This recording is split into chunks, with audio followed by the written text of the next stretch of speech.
Let's talk about one of the biggest, most mind-bending paradoxes in the modern world. Today, we're going to try and tackle a question that, when you really think about it, seems almost impossible to answer.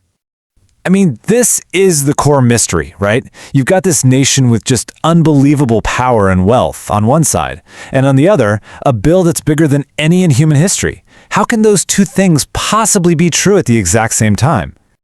So first, let's just set the stage.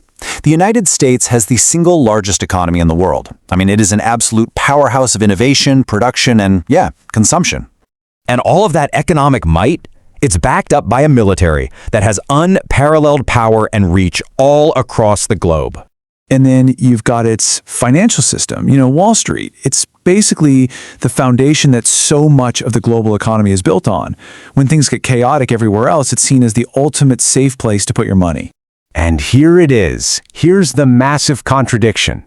Despite all of that strength, the U.S. government owes a truly staggering amount of money.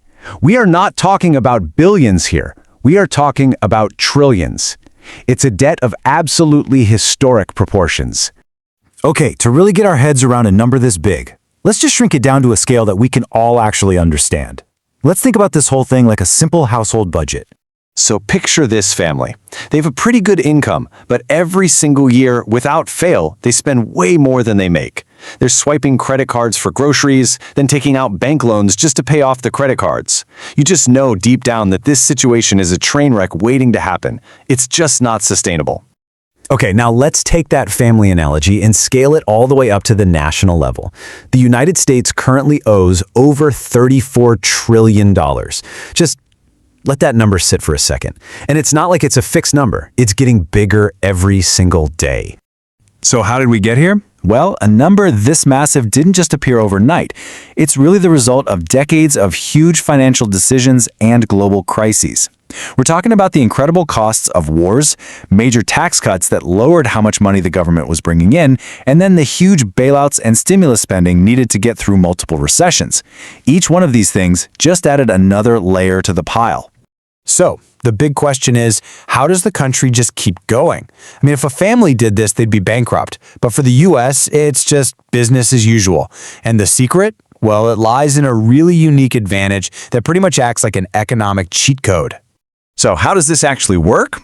Well, when the government needs to spend more money than it gets from taxes, it issues these things called Treasury bonds. You can just think of them as giant IOUs. The government is basically saying, hey, lend us some money today and we promise we'll pay you back later plus interest. And because the U.S. is seen as such a safe bet, people, big companies, and even other entire countries line up to buy them. And this is the cheat code. The whole system holds together because the U.S. gets to borrow in its own currency, the U.S. dollar, which just so happens to be the world's global reserve currency. After World War II, it became the foundation of international finance. Oil is priced in dollars. Big international deals are done in dollars. And when there's a crisis anywhere in the world, investors run to the safety of the dollar. This creates this constant, built-in global demand for U.S. money and, of course, its debt. But here's the thing. This incredible advantage comes with a really dangerous and increasingly expensive catch. A cheat code might let you bend the rules of the game for a while, but it doesn't mean you can play forever without any consequences. For years and years, interest rates were super low, which made borrowing money really cheap. The debt was kind of like a heavy backpack. Yeah, it's a burden for sure, but you can carry it. But when interest rates go up, like they have been, that same debt turns into a giant boulder. All of a sudden, just paying the interest on the money you already owe becomes crushingly expensive. And here's what that actually looks like in the government's budget.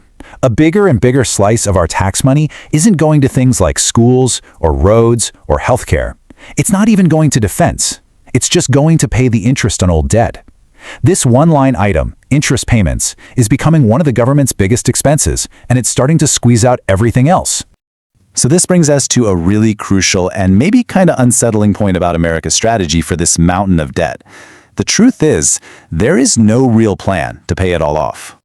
The whole system basically depends on this endless cycle of borrowing more money. See, when those old Treasury bonds are due to be paid back, the government doesn't use tax money to do it. Nope, it just issues brand new bonds and then uses that money to pay back the old investors.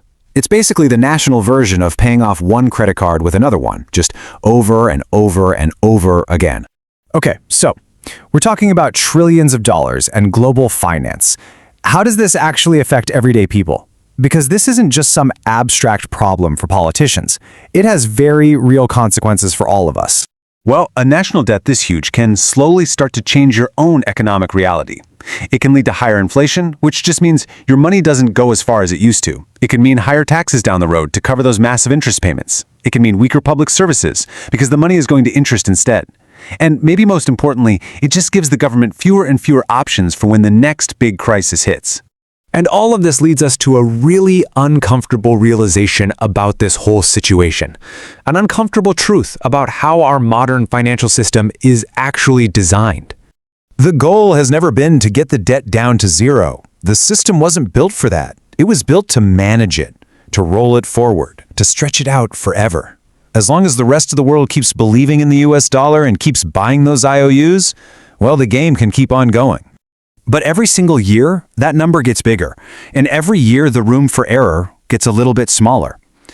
Which leaves us with the final, really provocative question that this whole thing forces us to ask. What happens when the world's belief in this system finally starts to crack?